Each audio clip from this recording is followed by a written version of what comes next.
clear, he's got away. Saved! Somehow the keeper kept it out. Welcome to the Panenka Show. This evening we have again Nikolai Merritt. How are you doing, Nikolai? Oh, yeah, all right. Very good today. And we welcome for the first time Terean Browne. All right, the first game we're gonna review is Mexico-Cameroon. What do you talk about the game? Well, I really expected Cameroon to come out the stronger team, play the better football, boss the game. They had the more physical players, more defensive-minded team, so I expected them to come out and play a more physical game and push the Mexicans back into the shell, but it went the complete opposite. Mexico ball movement, I think, caught them out. And Mexico really should have been up by more than one goal. I mean, by a bigger margin. You think the same, Terean? Yeah, so I have to agree with that. I was a bit disappointed with the midfield of Cameroon. I thought that players like Alexander Song and Bill, they should have stepped up a bit more today. I don't think they brought the physical side of the game that they were really known for. But overall, I have to say that Mexico brought the game today. They played very well. It was moving the ball with a lot of pace. It was direct with the play. The referee again had a say, just like in the Brazil-Croatia match.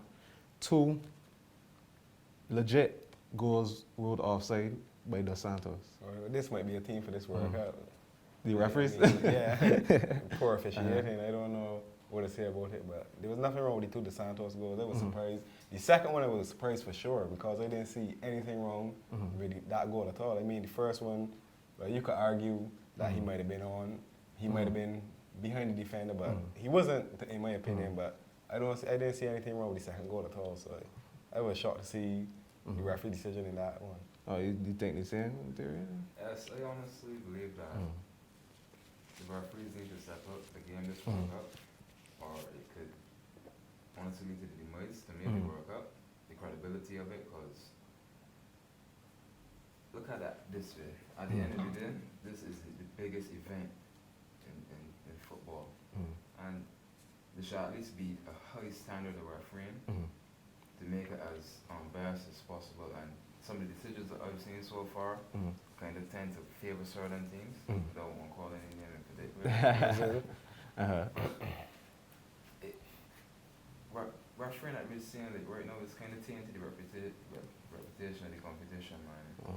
It needs to step on. All right, so besides the referees, who do you think was the star and flop of the match?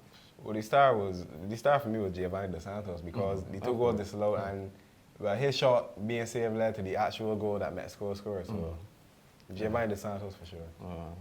And you would echo that statement because I agree with my mom right here. Yeah, I agree. Flop of the match. Besides the referees again. I mean, We give the floppy match. Much the referees. I mean, I can't pick a particular player to give floppy match. No, I can't call it a floppy match for any. I would guess. I mean, Eto'o had a good chance and he spurned it, so I guess since Eto'o is supposed to be the big name player on the Cameroon side, chance. I had that chance. And you would expect a striker Eto'o caliber to score, so I guess I would have to give it to Eto'o. Okay. All right, we'll move on to the final game because the second game have a lot to talk about with the second game. So we move on to the final game. Chile, they defeated Australia 3-1. Well, I mean, it was expected for Chile to win. I think everybody expected it because Chile has a lot of depth in their squad. But what surprised me is how they actually played. They moved the ball really quickly, played a direct brand of football. I don't know if Australia defense helped them out a bit, but they surprised me with the style of football they played. Alexis Sanchez showed up. Arturo Vidal, one of the best midfielders in the world. He went off late though. You think that could be an injury problem? No, but he was injured before the World Cup, so I think that was more out of caution than just saving him because the game was already won. So there's no sense with big games coming in. In a sense, playing him for a whole 90 minutes. Okay. But Terean, Tim Cahill almost played side back into it. Amazing header. Then the second one was ruled offside. Do you agree with the offside call for the second one? Yeah, it was offside. I think. It was very offside, but anyone that watches football knows that Tim Cahill and heading is a perfect match.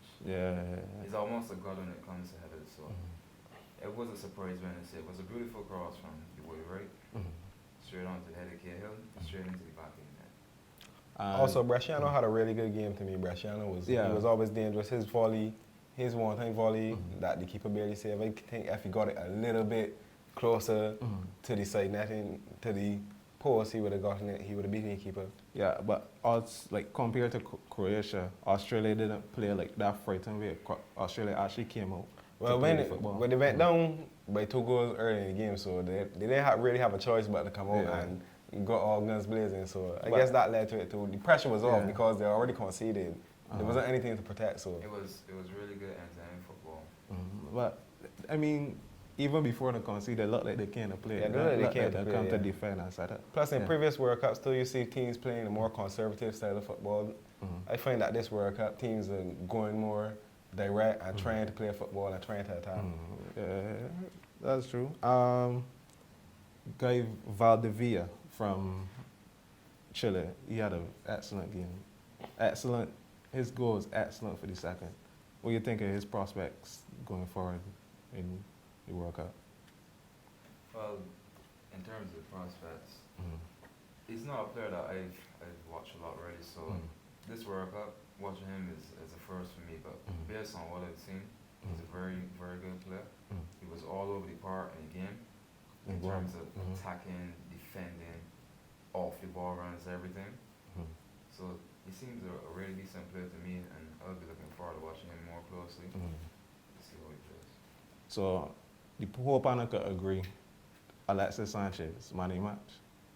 Yeah, man of the match. The big player. He didn't have the best seasons at Barca. He was supposed to be the man, along with Arturo Vidal, to lead Chile to success, and I think he did a good job. Yeah. I think he'll continue to do a good job. Yeah, he will. You think? I think Alexis is a quality player. Since his move to Barcelona, I think that the style of football at Barcelona plays stifles his style of football a bit. But in this Chile team, though, where the emphasis is on really attacking football, quick, high tempo football. It more suits his style and the direct play. And I think that throughout this World Cup, we're going to see the best of Alexis Sanchez. Yeah, because he seems to come to life really in the Chile, so he don't look as restricted as he does. I think that a move from Barcelona would benefit him a lot also. Oh, really? That's interesting. Yeah. So a move to where? Manchester United. I don't think they have room for him over there. No. You know? Can be made. For real? Got a lot of persons that removed. Oh, I okay. firmly believe that. Oh, yeah. But what do you think? Terean want him in his side? You think he would fit at Arsenal? I absolutely think he would fit at Arsenal. I mean, Arsenal need a left-sided player, direct, quick dribbler, skillful player with a lot of flair and stuff. So I think, All right. That was a very interesting point. Stay tuned. We'll be back after these messages with the Panenka Show.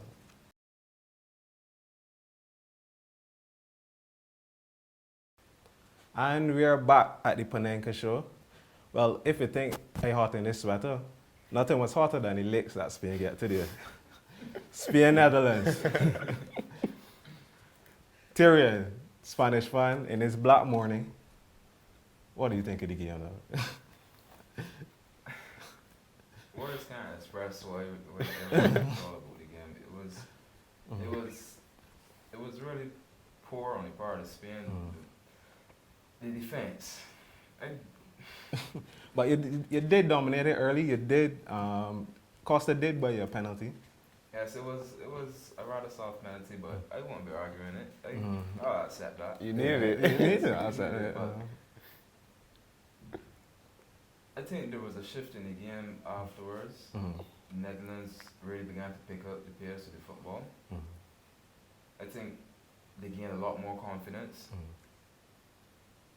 played more direct football, and I think it paid off for them in the end. Yeah, Merritt, we thought of that who we shall not name equalizer. I mean, we shall not name it. I mean, but viewers know who he is, but we shall not name it. I don't have any love for the man, but I mean, that was probably one of the best headers I've ever seen in my life.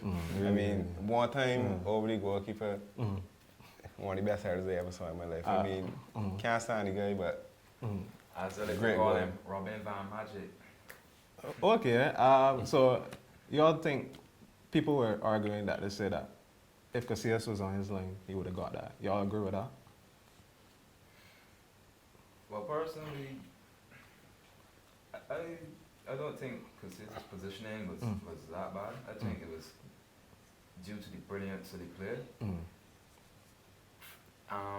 The left fullback is blind. Yeah, blind. I think that the accuracy and the cross was played in really early, so I believe that was kind of why Casillas was that high on his line, because probably no one expected that the cross would be played so early. And as I said, down to the accuracy and the overall brilliance of Robin Van Persie to finish that, like, who could have seen that? That was completely. But Casillas seemed to have a problem with coming off his line though, because in the Champions League final again, he was caught in no man's land for Atletico's goal, so that seemed to be a problem. His judgment, when to come out and when to stay back. Even for the third goal that Netherlands scored, he came out for a ball that he really didn't have a fair chance at getting. No, I completely disagree. But the third goal, that was a foul. I mean, yeah. That was the question I was about to ask. That was another bit of poor refereeing. But Yeah, I admit there was contact, but I still don't think without the contact, Casillas would get into the ball. No. I firmly believe that Casillas would have got to the ball and comfortably punched it away. Comfortably? I firmly believe that. Fair enough. Okay, Robin, he had a stormer. The second and the fifth goal. I mean, Absolute composure, absolute pace. He had a brilliant game. I mean, he probably felt really, really good, because I mean, it was his miss that ultimately caused Netherlands the World Cup in 2010. I mean, I think he felt like he had slayed some demons today. Yeah. I guess he was happy. Van Persie also, because Van Persie was fairly quiet. Who we showing? You can't. Too late now. But back to Casillas though, the fourth goal, that poor control. Yes, that was a horrific blunder. Poor control, but he stopped him. And not much you can really say. He was kind of caught in no man's land again. I think he was a bit too comfortable during the play, and probably assuming that Van Persie would have followed up the play. And then the poor control, obviously, there was no recovering from there. He tried to put in the tackle, which I believe that he went a bit too soft, but I guess he didn't want to concede the penalty, but I guess that's just what played out. The defensive pairing, Piqué and Ramos, what do you think of their performance? I think they were all over the place. I mean, Ramos, a right back in his early career, still trying to learn the role of centre back. And Piqué, well, I never considered Piqué one of the top defenders. I mean, Barcelona's style of football, as dominating as it was over the previous years, I just think that he rode Barcelona a little bit and the style of football they played. You mean with his luck? I know that he's starting to get really tested in football. You're starting to see his defensive frailties come to light. Because he was turned on the second goal. Easily. I mean, I didn't even know that Robin had enough space to turn him. I mean, Robin should have been tackled there. Honestly, it's not rocket science. Everyone knows when Robin gets in those sort of positions on the edge of the box, he puts him on his left foot and he cuts. And a defender of Piqué's experience, he should have known better. He should not have been so easily beaten. I was truly disappointed with that. I was actually hurt by that piece of defending. It was like, come on, man. If that was me, Robin would beat me for pace due to the fact that I'm not world class, but at least I would know that defending in that play. Sure, you're on the right. I know he's gonna cut there. Try to cut he from going on the left and try to send it down line. Me personally. Okay. All right. So today's talking point is Spain related. Do y'all think that Spain is looking for an early exit? I mean, they have Chile next, and Chile just won. The way the teams in the group playing, I mean, this group might be the real group of death. The way the teams playing today. I mean, Spain in some trouble. Spain, Chile play this style of football against Spain. Spain's in problems. You think you're in problems, Terean? Well, as a Spain supporter, I would like to say not, but watching Chile play today, I was really impressed. The soccer rules, they wasn't playing bad as well, but I believe that Spain could topple Australia easily. But Chile is your next. Looking like it's going to be a real big challenge for Spain to get out the group. So as a support, if you had the chance to manage your next game, what would you change when Spain's set up, change Spain's formation? Who would you drop? Who would you pick up? Every Barcelona player.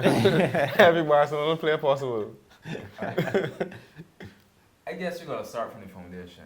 Everyone knows that the Spanish team is mainly composed of Barcelona players. Majority of them are from Barca, and I think that the era of Barcelona dominance is gone, and players like Xavi and Iniesta to an extent, and those players, Busquets. It ain't there for them no more. Like, Jerry Alba, I would have rather. They're not playing as good as they want to still, and I think that Bosque needs to shake it up. Xavi needs to be dropped for sure. He ain't contributing nothing to the game. To me, he just turned into a side-to-side footballer, just collecting it. So if you drop in, who you gonna pick up? Coquet. Okay. And I think that Javi Martinez should be implemented into the defensive midfield to bring some actual steel to the midfield. Okay. Because between Busquets and Xabi Alonso, they're missing something in there when it comes to the real tackling. Okay. All right. We'll be back after these messages. This is the Panenka Show.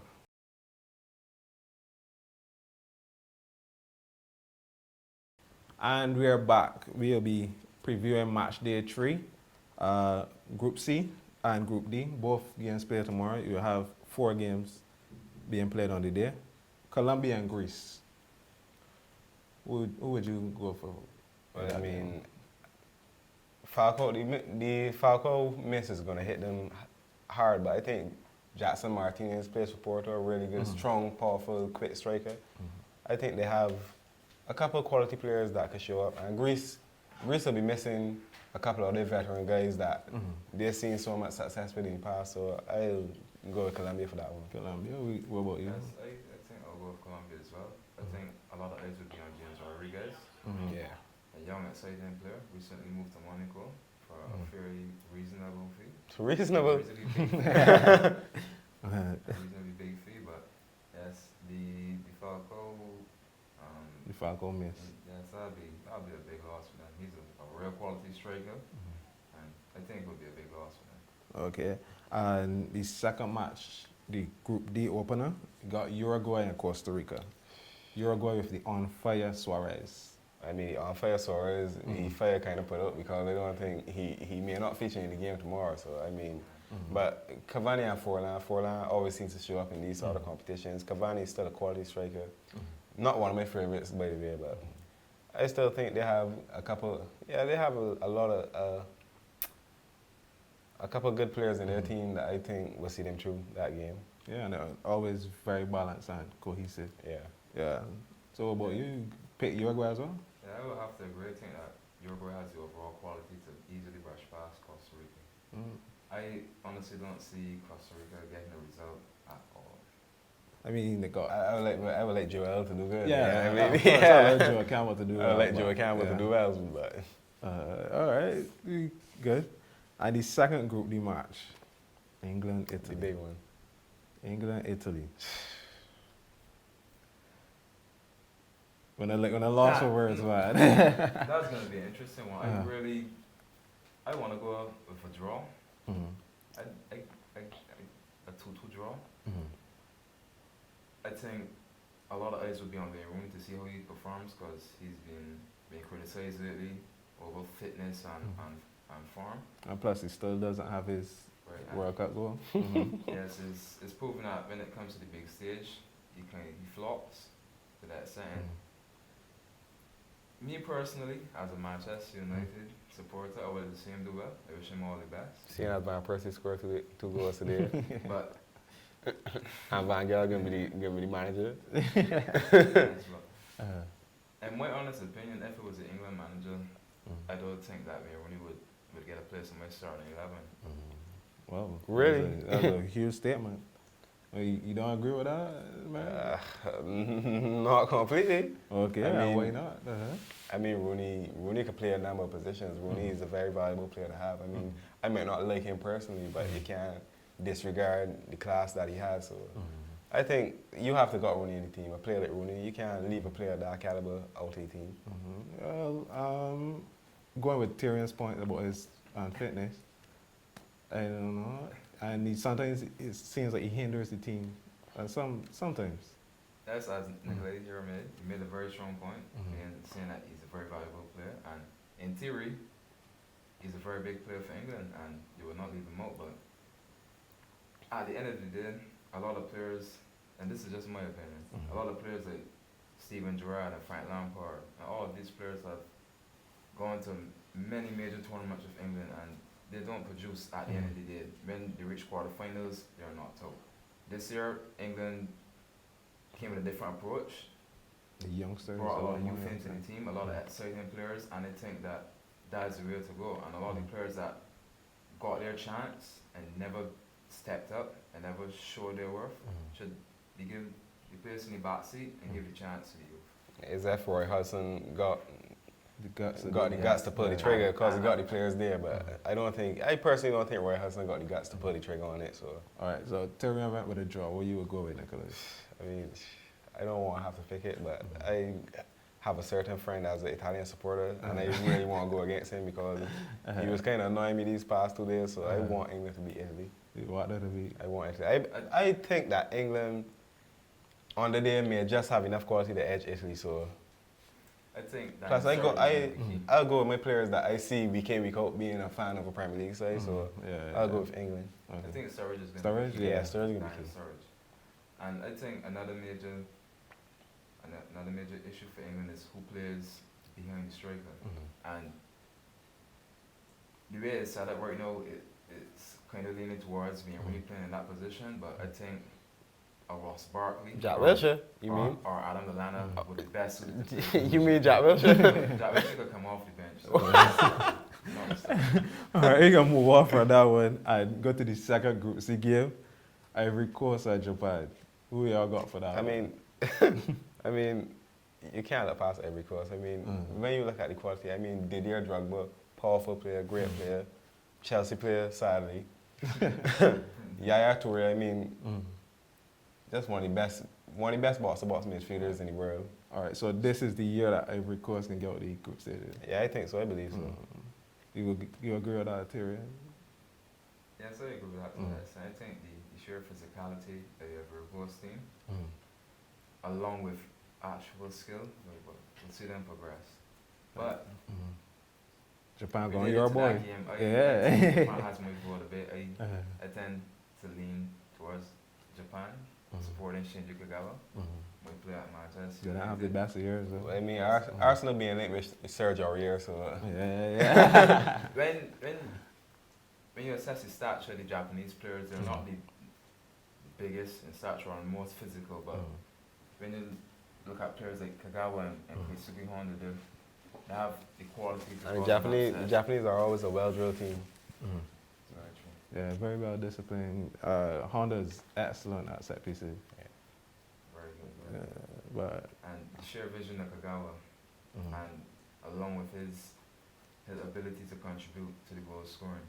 I don't know how it would play out, but They go when they guess. I go with Japan. Me personally, I go with Japan for the win. All right. So we just talked about Yaya Toure. You think he could replicate that form that he showed during the season? Absolutely. I mean, what's stopping him? I mean, this is a man that came from dominating Spain to the Premier League, dominating the Premier League. I mean, he could pretty much dominate anywhere he goes. So I don't think this stage will be too much for him. I think he'll continue his dominance. So you don't think an issue of fitness will come into play? Seeing that for Manchester City, he's an ever-present player. He played the whole season. But I mean, that's an issue for most players playing in the Premier League, especially being that there's no winter break. But I think he had a couple of weeks rest, so I think he'll be raring to go. Okay. Unfortunately, guys, we love to talk, but we're running out of time. So don't forget, keep up with the Panenka Show on YouTube, Twitter, Facebook, and check the blog, Panenka Show, thepanenkashow.com. chilefm.blogspot.com. See you next time. Oh, he sends a clear, he's got away.